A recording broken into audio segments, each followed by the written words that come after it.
રણમુક્તેશ્વર વિસ્તારના રહીશોએ પ્રાથમિક સુવિધાઓને લઈને વિરોધ વ્યક્ત કર્યો હતો। શહેરના પ્રતાપનગર રણમુક્તેશ્વર સોસાયટીના રહીશોએ આજે વડોદરા મહાનગર સેવા સદનના અનગઢ વહીવટ સામે પોતાનો વિરોધ નોંધાવ્યો હતો। તેઓની આ સોસાયટીમાં છેલ્લા 7 વર્ષથી પાણી, ડ્રેનેજ તેમજ રસ્તાની વ્યવસ્થા ન હોવાથી હાલાકી ભોગવવી પડી રહી છે।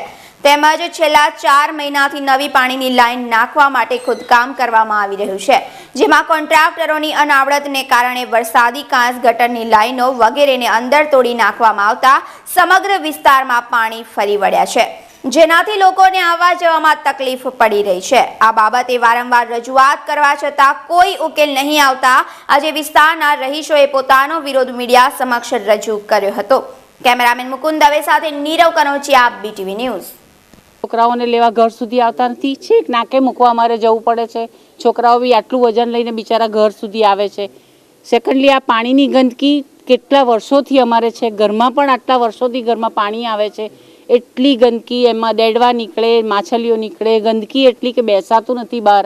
અને પાણીનો તો એટલો ત્રાસ કે હવે ધારો કે આ પાણી વહી ગયું તો અમારા ઘરમાં પ્રેશર ઘટી જાય છે, પૂરતું પાણી પણ નથી આવતું અમારા ઘરમાં। મેં દિનેશને પણ દિનેશ ચોકસી મારા બ્રધર થાય છે, મેં એને પણ વાત કરી, મેં કહું ભાઈ આટલો કંઈ કહેનો આપો તું કરાય, તો એને પણ કહ્યું કે ના ગોબ્બેનું વાત કરીશ, પણ અમને આ પાણીનો ત્રાસ ગમે તે રીતે અને આ રોડનો ત્રાસ અમને દૂર કરી આપો। છેલ્લા 3 મહિનાથી ડ્રેનેજનું અહીં વિસ્તારમાં કામ ચાલતું હતું। ડ્રેનેજનું કામ પૂરું થઈ ગયું એના પછી વિસ્તારની તમામ પાણીની લાઈનો તોડ નાખી છે, વરસાદી ગટર તોડ નાખી। એના પછી વિસ્તારના સોસાયટીવાળા અમે બધા ભેગા થઈને રજૂઆત કરી, માર્કેટ જઈને રજૂઆત કરી, કમિશનર સાહેબને રજૂઆત કરી। વારંવાર રજૂઆત કરવા છતાં તમે છેલ્લા મહિનાથી જે પરિસ્થિતિ અમારે જોઈ શકો છો, સવારે એક તો વિસ્તારમાં લોકોને પાણી મળતું નથી ને આ પાણીની લાઈનો તોડીને એટલું બધું પાણી એ વેસ્ટેડ જાય છે। એટલે આ જ્યારે તાત્કાલિક અઠવાડિયાની અંદર કામ નહીં કરવામાં આવે તો અમે એના લીધે કમિશનર પાસે બધા ભેગા થઈને આંદોલન કરવાની અમારી પૂરી તૈયારી છે। અને ફરીથી અમે આખા વિસ્તારના લોકો એટલા બધા કંટાળી ગયા છે, આ બહેનોને જવાનું હોય, સ્કૂલના રિક્ષાવાળા જાય, નાના બાળકો એ દિવસે રિક્ષા પડી ગઈ, નાના બાળકોને ઈજા થઈ।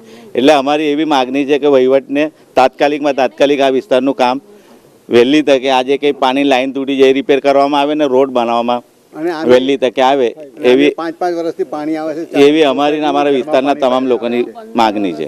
હું પ્રફુલ્લ શાહ 14 વિહાર કુંજમાં રહું છું અને અમે આ પાણી વરસાદના પાણીથી બી એટલા કંટાળી ગયા છે અને આ વખતે રોડનું પેલું ગટરનું પાણી કામ થઈ ગયું, હજી એને પેલું કર્યું નથી, બધી રેત ધૂળ બધી પાથરી દીધી છે અને ત્યાર પછી આ બધી પાઇપ તૂટી ગઈ, એનું પાણી બધી આવે છે। આ બધી ગંદકી તમે જોઈએ અત્યારે અમે અમારે ત્યાં સોસાયટીમાં છેલ્લા 7-8 વર્ષથી તો પાણી ઘરમાં બી આવે છે।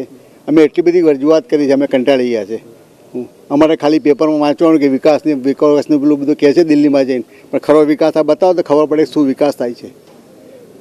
એટલે જે ચૂંટણી આવી રહી છે એમાં તમારું વલણ શું રહેશે, તમે આ જોઈને વોટ કરશો?